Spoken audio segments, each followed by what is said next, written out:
कहानी थाईलैंड के एक मार्शल आर्ट मंदिर से शुरू होती है, जहां हम टोंग पो नाम के एक फाइटर को देखते हैं। टोंग पो इतना ताकतवर था कि वह सिर्फ कुछ ही वार में पत्थर की मूर्ति को टुकड़ों में तोड़ देता था।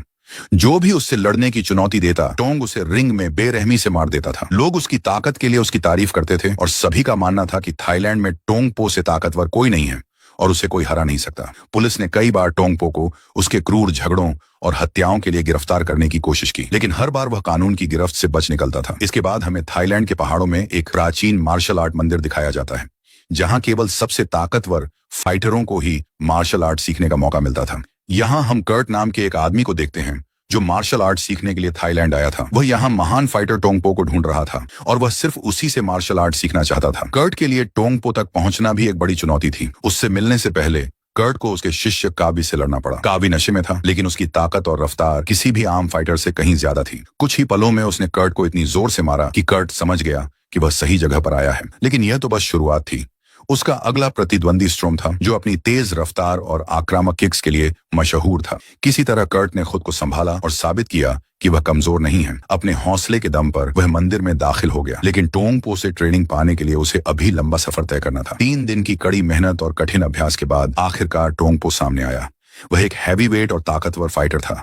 उसकी मौजूदगी ही किसी को भी डराने के लिए काफी थी। अपनी ताकत दिखाने के लिए उसने सिर्फ 2 बार में पत्थर की मूर्ति तोड़ दी। ये देखकर कर्ट को समझ आ गया कि उसकी ताकत आम लोगों से कहीं ज्यादा है। अब असली मुकाबला शुरू हुआ। सभी छात्र अपनी ताकत और हुनर दिखाने लगे। हर कोई पूरी ताकत से लड़ रहा था, क्योंकि टोंग का शिष्य बनने का मौका सिर्फ कुछ लोगों को ही मिलने वाला था। लेकिन कर्ट के दिमाग में कुछ और ही चल रहा था। रात के अंधेरे में जब बाकी फाइटर्स अपने कमरों में थे, कर्ट धीरे धीरे मंदिर के अंदर आगे बढ़ रहा था। उसके हाथ में एक हथियार था और उसकी आंखों में बदले की आग जल रही थी। तभी पता चलता है कि वह यहाँ सीखने नहीं आया था, बल्कि टोंग पो से अपना पुराना हिसाब चुकता करने आया था। कुछ ही पलों में वह टोंग पो के कमरे तक पहुंच गया, लेकिन जैसे ही उसने अंदर कदम रखा, उसे एहसास हुआ कि कुछ गलत है। टोंग पो पहले से ही जाग रहा था। उसने बिना देखे ही कर्ट की मौजूदगी को महसूस कर लिया। उसने गहरी आवाज में कहा, तुम मैरी के भाई हो, वही फाइटर जिसे मैंने पिछले टूर्नामेंट में हराया था। ये सुनते ही कर्ट का गुस्सा हद पार कर गया। उसने बिना सोचे समझे टोंग पो पर हमला कर दिया, लेकिन एक ही पल में टोंग पो ने कर्ट को जमीन पर गिरा दिया। उसका पहला वार इतना जोरदार था कि कर्ट का शरीर हिल गया और दूसरा वार उसे पूरी तरह बेहोश कर गया। इसके बाद हमें दिखाया जाता है कि कर्ट ने टोंग पो को मारने की कोशिश क्यों की।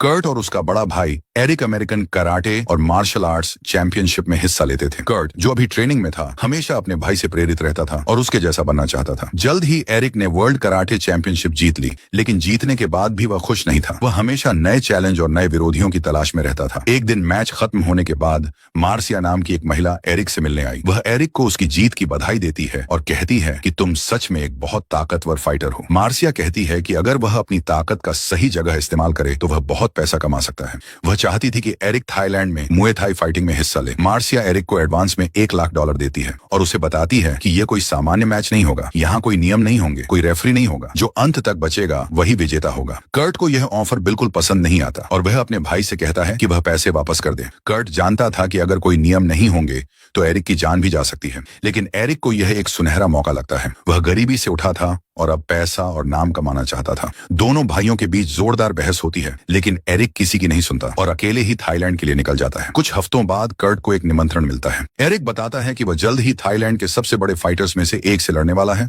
और वह चाहता है कि कर्ट उसे देखे। इसके बाद कर्ट तुरंत थाईलैंड के लिए निकल जाता है। जब कर्ट फाइट की जगह पर पहुंचता है तो वह देखता है कि यह कोई बड़ा स्टेडियम नहीं, बल्कि गंदी और खतरनाक गलियों में बना एक अंडरग्राउंड फाइट क्लब है। यहाँ कोई सेफ्टी प्रोटोकॉल नहीं है, कोई नियम नहीं है, बस खून, मुक्के और तब तक लड़ाई जब तक कोई गिर न जाए। फाइट शुरू होती है। एरिक अपनी पूरी ताकत से लड़ता है, लेकिन कर्ट जल्द ही समझ जाता है कि उसका भाई टॉम के सामने टिक नहीं पाएगा। 2 राउंड के बाद भी टॉम के शरीर से पसीने की एक बूंद तक नहीं गिरती, जबकि एरिक थक चुका था और उसके शरीर में ताकत नहीं बची थी। अचानक पुलिस की सायरन बजती है। इस गैर कानूनी मैच को रोकने के लिए पुलिस आ जाती है। सभी लोग भागने लगते हैं, लेकिन भागने से पहले टॉम अपना काम कर देता है। वह एरिक की गर्दन पकड़ता है और उसे इतनी जोर से दबाता है कि वह एक ही बार में मर जाता है। जब कर्ट अपने भाई के पास आता है तो वह उसे बचा नहीं पाता। जब कर्ट एरिक को उठाने के लिए रिंग में पहुंचता है, तब तक सब कुछ खत्म हो चुका होता है। भले ही उसके भाई की मौत हो गई हो, लेकिन वहां की भीड़ पर इसका कोई कोई असर नहीं पड़ता। एरिक की मौत पर दुख मनाने की बजाय टॉम को दुनिया का सबसे महान फाइटर माना जाता है। उसी रात पुलिस स्टेशन में ऑफिसर लुई एरिक की हत्या की जांच कर रहा था। टॉम को गिरफ्तार करने के लिए वह अपने बॉस से वारंट जारी करने को कहता है, लेकिन उसका बॉस जोशुआ को रोकते हुए कहता है, तुमने सब कुछ देखा है, लेकिन अगर कोई गवाह नहीं है तो हम कुछ नहीं कर सकते। यह साफ था कि एरिक की मौत पर कोई केस दर्ज नहीं होगा, उसे न्याय नहीं मिलेगा। तभी मार्शा पुलिस स्टेशन आती है। उसके चेहरे पर ना दर्द था और ना ही कोई पछतावा। वह कर्ट का मजाक उड़ाते हुए कहती है कि अगर तुम्हारा भाई सच में अच्छा फाइटर होता तो वह इस तरह रिंग में नहीं मारा जाता। यह सुनते ही कर्ट का गुस्सा बढ़ जाता है और वह मार्शा की गर्दन पकड़ लेता है, लेकिन पुलिस उसे रोक लेती है। अब कर्ट सच्चाई समझ चुका था कि यहाँ सब कुछ मार्शा के इशारे पर हो रहा है। इसके बाद कर्ट को उसके भाई के पुराने ट्रेनर माइकल के पास ले जाया जाता है। माइकल कई सालों से थाईलैंड में फाइटर्स को ट्रेनिंग दे रहा था और कर्ट का भाई एरिक भी उसका छात्र रह चुका था। उसे बुलाया गया था, जिसके लिए उसने इतने महीनों तक थाईलैंड में रहकर मेहनत की थी। अपने भाई की मौत से कर्ट को इतना दुखी देखकर माइकल उससे कहता है कि उसकी इस हालत के लिए वही जिम्मेदार है। कर्ट को एहसास होता है कि एरिक ने अपनी ट्रेनिंग कभी पूरी नहीं की थी, इसी वजह से वह टोंग से हार गया। इससे पहले कि कर्ट कुछ समझ पाता, भ्रष्ट पुलिस अधिकारी उसे एयरपोर्ट ले जाते हैं। वे चाहते थे कि वह अमेरिका वापस चला जाए और अपने भाई की मौत को भूल जाए, लेकिन कर्ट का इरादा कुछ और ही था। वह हर हाल में अपने भाई की मौत का बदला लेना चाहता था। कर्ट चालाकी से वहां से भाग निकलता है, जिसके बाद कहानी वर्तमान में आ जाती है। उसने महीनों की प्लानिंग के बाद टोंग पर हमला किया, लेकिन टोंग ने उसके इस प्रयास को नाकाम कर दिया। टोंग उसे मारना चाहता था, लेकिन उसने अपने हाथ गंदे नहीं करने का फैसला किया और पुलिस से कहा कि उसे सुरक्षित जगह पर रखा जाए।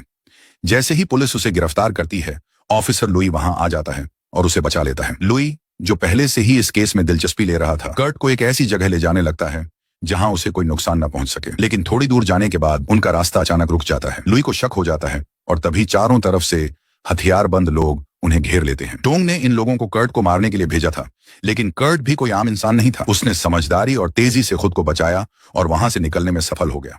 अब लुई, जिसे कर्ट पर भरोसा होने लगा था, उसे माइकल के पास ले जाता है। माइकल उसे छुपाने का फैसला करता है ताकि वह सुरक्षित रह सके और इस देश से निकलने का रास्ता ढूंढ सके। लेकिन कर्ट के दिमाग में सिर्फ एक ही चीज चल रही थी, और वह थी अपने भाई की मौत का बदला। वह माइकल से ट्रेनिंग देने की गुजारिश करता है ताकि वह टोंग पो को हरा सके। माइकल पहले कर्ट की ताकत और उसकी क्षमता को देखता है, लेकिन जल्दी ही समझ जाता है कि अगर कर्ट इस हालत में लड़ेगा तो वह भी अपने भाई की तरह मारा जाएगा। लेकिन कर्ट हार मानने वालों में से नहीं था। उसने हर चोट को सहा। आखिरकार माइकल को कर्ट की ट्रेनिंग के लिए हाँ कहना पड़ा। अब सिर्फ एक ही उम्मीद थी कि माइकल उसे एक बेहतरीन मुए थाई किक सिखा सके ताकि वह टोंग को हरा सके। पता चलता है कि एक महान फाइटर बनना इतना आसान नहीं होता। माइकल उसे एक पल के लिए भी आराम नहीं करने देता। उसकी दिन रात कड़ी मेहनत और ट्रेनिंग जारी रहती है। कई हफ्ते बीत जाते हैं और कर्ट धीरे धीरे मजबूत और फुर्तीला बन जाता है। एक दिन वह पहली बार माइकल पर हमला करने में सफल हो जाता है। इससे साफ हो जाता है कि वह जल्द ही टोंग पो से लड़ने के लिए तैयार हो जाएगा। माइकल कर्ट को एक फाइट क्लब में ले जाता है। यहां आने से पहले माइकल ने कर्ट से कहा था कि वह सिर्फ दूसरों की लड़ाई देखना चाहता है, लेकिन यह एक झूठ था। जैसे ही वे वहां पहुंचते हैं, कर्ट का नाम लड़ाई के लिए पुकारा जाता है। कर्ट हैरान होकर माइकल से पूछता है कि उसने ऐसा क्यों किया। माइकल हंसते हुए जवाब देता है कि स्ट्रीट फाइट कभी भी हो सकती है। तुम्हें असली स्ट्रीट फाइटिंग सीखनी होगी और हमेशा तैयार रहना होगा। वह कर्ट से यह भी कहता है कि तुम्हें मेरी ट्रेनिंग फीस इस पैसे से चुकानी होगी। कर्ट के पास कोई और विकल्प नहीं था। उसे रिंग में उतरना ही पड़ा। कर्ट का मुकाबला एक ताकतवर और अनुभवी फाइटर से था। उसने अपनी पूरी ताकत लगा दी, लेकिन उसका सामना ऐसे फाइटर से था जो बिना हिले डुले लड़ रहा था। वह कर्ट के हर वार, हर मुक्के और हर किक को सहता जा रहा था और उस पर कोई असर नहीं हो रहा था। यह देखकर माइकल को समझ आ गया कि कर्ट अभी तैयार नहीं है। मजबूरी में माइकल को फाइट रुकवानी पड़ी। कर्ट को बुरी हार का सामना करना पड़ा, लेकिन वह गंभीर रूप से घायल होने से बच गया। हालांकि माइकल इस फाइट में अपने सारे पैसे हार गया, लेकिन कर्ट ने एक बड़ा सबक सीख लिया कि वह अभी टोंग पो से लड़ने के लिए तैयार नहीं है। अगली सुबह टोंग का शिष्य कैबी अचानक माइकल के घर आ जाता है। दरअसल टोंग पहले से ही कैबी से नाराज था और उसने उसे मंदिर से निकाल दिया था। अब कैबी के पास रहने की कोई जगह नहीं थी, इसलिए वह कर्ट से उम्मीद करता है कि वह माइकल से उसे शरण दिला दे। इस समय कर्ट को मदद की जरूरत थी और एक अच्छा साथी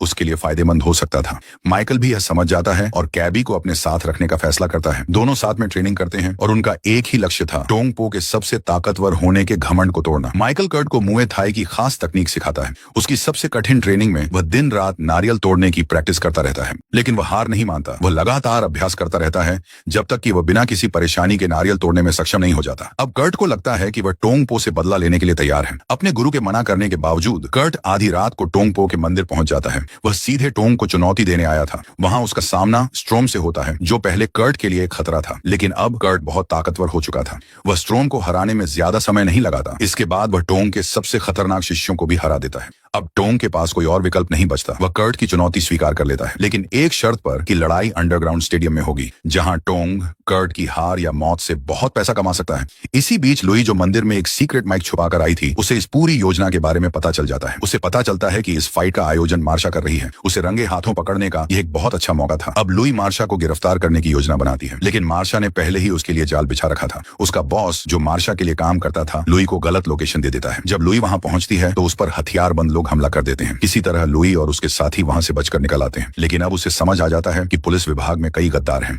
अब वह किसी पर भरोसा नहीं कर सकती थी और कर्ट की जान भी खतरे में थी। लुई फैसला करती है कि कर्ट को इस फाइट में जाने से रोकना ही एकमात्र तरीका है। इसीलिए वह कर्ट के खिलाफ गिरफ्तारी वारंट जारी कर देती है। जब कर्ट को पुलिस स्टेशन में बंद किया जाता है तो जोशुआ लुई से कहता है कि टोंग ने अपने ऊपर लगे सारे आरोप हटा दिए हैं। अब कर्ट को बंद रखने का कोई ठोस कारण नहीं बचा है, लेकिन लुई जानती थी कि कर्ट को छोड़ना एक बड़ी गलती होगी। वह कहती है कि वह अब भ्रष्टाचार के केस की जांच कर रही है और कानून उसे 24 घंटे तक किसी भी आरोपी को गिरफ्तार रखने की अनुमति देता है। जोशुआ और लुई के बीच बहस शुरू हो जाती है, लेकिन कर्ट और माइकल इस मौके को हाथ से जाने नहीं देते। वे गार्ड को चकमा देकर वहां से निकल जाते हैं। वहीं मार्शा भी अपनी चाल चलती है।